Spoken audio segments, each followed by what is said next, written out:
Assalamualaikum warahmatullahi wabarakatuh. Selamat pagi, salam sejahtera, Om Swastiastu, Namo Buddhaya, salam kebajikan.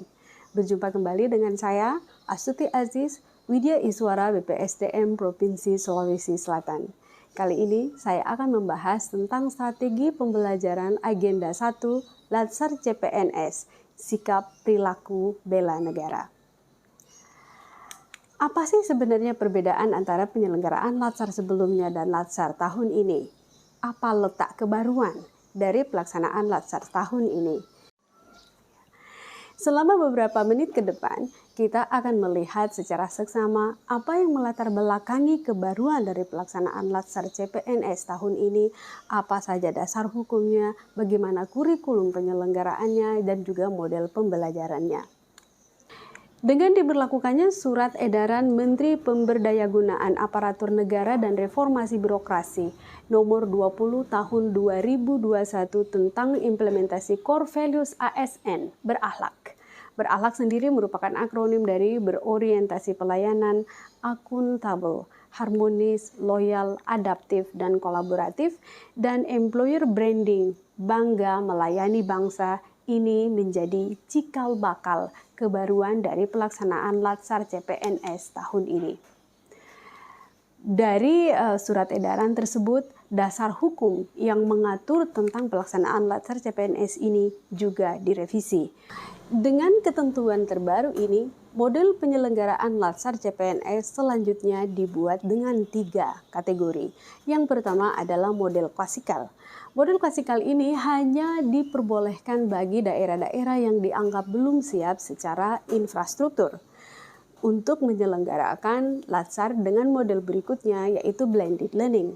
Nah, untuk model blended learning sendiri ini dilakukan dengan 3 model pembelajaran, yaitu MOOC atau Massive Open Online Courses yang dikelola oleh LAN, kemudian distance learning dan juga pembelajaran klasikal. Dan kategori yang ketiga adalah distance learning yang hanya diperuntukkan pada keadaan darurat atau keadaan tertentu. Nah, ketentuan tersebut juga mengatur tentang kurikulum Latsar.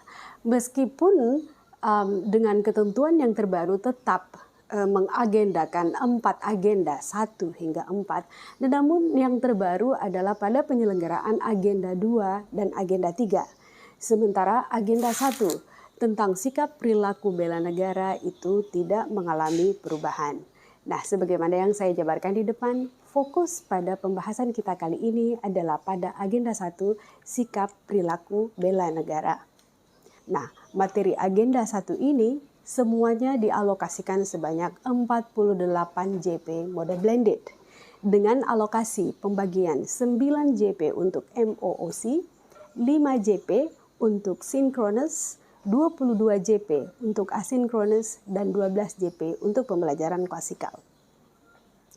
Materi-materi yang akan dijabarkan, yang pertama adalah wawasan kebangsaan dan nilai bela negara dengan 3 submateri. Yang pertama adalah wawasan kebangsaan. Pada materi ini, peserta akan dibekali tentang sejarah bangsa Indonesia, tentang resources atau sumber daya bangsa Indonesia, tentang keragaman budaya, agama, suku yang ada di Indonesia, yang kelak diharapkan dapat menumbuhkan rasa cinta setelah mengenal dan mengetahui tentang potensi besar yang dimiliki oleh bangsa ini. Bukan hanya sekedar tahu, tetapi diharapkan mereka juga mau mempertahankan atau mau mencintai untuk selanjutnya mampu mencintai bangsanya sendiri. Nah, dengan kecintaan ini diharapkan nilai-nilai bela negara akan tumbuh di jiwa-jiwa para peserta ini, yang kemudian mereka juga akan diberikan pembekalan tentang sistem administrasi negara Republik Indonesia. Nah, setelah mengetahui wawasan kebangsaan ini, peserta selanjutnya akan dibimbing untuk menyadari dan mewaspadai adanya gangguan, hambatan, juga tantangan yang menghadapi di depannya melalui analisis isu kontemporer. Dalam subbahasan ini, peserta akan diberikan pengalaman untuk mengetahui perubahan lingkungan strategis yang ada di sekitarnya, tentang apa pentingnya arti perubahan, bagaimana cara menghadapi perubahan itu dengan memaksimalkan modal insani yang dimiliki oleh para peserta. Kemudian mereka juga akan diperkenalkan pada isu-isu strategis kontemporer yang terjadi saat ini, narkoba, money laundering, terorisme, dan seterusnya. Kemudian juga mereka juga akan diberikan kesempatan untuk mengidentifikasi isu yang ada di tempat kerja mereka, kemudian untuk menggunakan tapisan isu, memutuskan mana yang paling penting, mana yang paling urgent, mana core issues yang ada di lingkungan mereka, untuk kemudian ditelisik mengenai apa yang menyebabkan terjadinya isu tersebut, apa dampak yang dapat ditimbulkannya jika isu tersebut terus dibiarkan, dan solusi apa yang dapat ditawarkan untuk mengatasinya. Kemudian pada materi ketiga, kesiapsiagaan bela negara, peserta akan dibekali dengan keterampilan. Ini lebih bersifat praktik, yaitu tentang kerangka kesiapsiagaan bela negara, kemampuan awal bela negara, rencana aksi bela negara, dan kegiatan kesiapsiagaan bela negara. Jadi, dengan selesainya pembahasan mengenai ketiga modul dari agenda 1 tersebut, diharapkan peserta itu mampu menjelaskan tentang wawasan kebangsaan dan nilai-nilai bela negara, kemudian juga menjelaskan analisis isu kontemporer dan bagaimana cara menganalisa isu, dan yang terakhir adalah mampu melakukan praktek yang mencerminkan kesiapsiagaan fisik dan mental dalam suatu kegiatan yang melatih kedisiplinan kepemimpinan kerja dalam menjalankan tugasnya secara profesional. Nah, sebagaimana yang saya sampaikan sebelumnya, bahwa untuk agenda 1 ini saya mengadopsi model blended learning yang dimulai dengan pembelajaran MOOC sebanyak 9 JP, kemudian distance learning sebanyak 27 JP, dan pembelajaran klasikal 12 JP.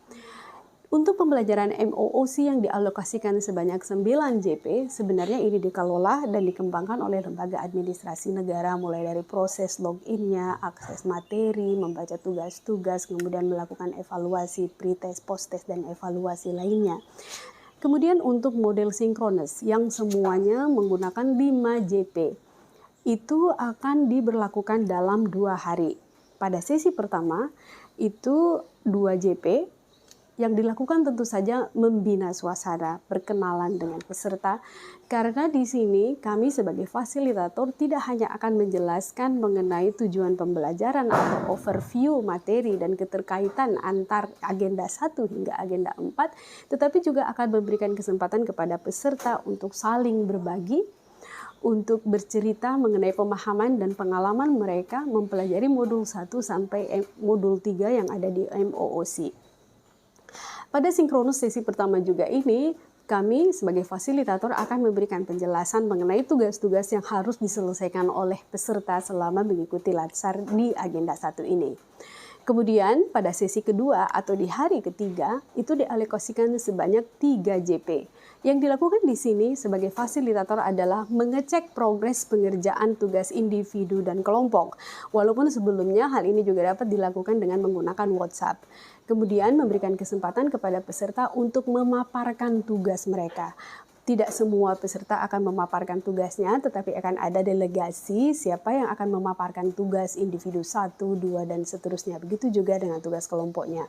Tentu saja setelah pemaparan ini kami akan memberikan umpan balik dan juga penguatan materi, lalu akan ditutup dengan mengupload foto untuk memberikan kesan mereka setelah mempelajari agenda 1 di Latsar CPNS ini, dan juga akan diberikan penjelasan dan pengenalan awal untuk tahapan klasikal. Untuk desain pembelajaran asinkronis yang memiliki 22 JP ini, kami memberikan 3 tugas. Tugas yang pertama itu 8 JP, tugas 28 JP, dan tugas 36 JP. Untuk tugas pertama terbagi atas tugas individu dan tugas kelompok. Pada tugas individu ada 2, yang pertama adalah menyusun rencana aksi bela negara dengan menerapkan 5 nilai bela negara. Rencana aksi ini akan diberikan dengan matriks yang telah disiapkan sebelumnya.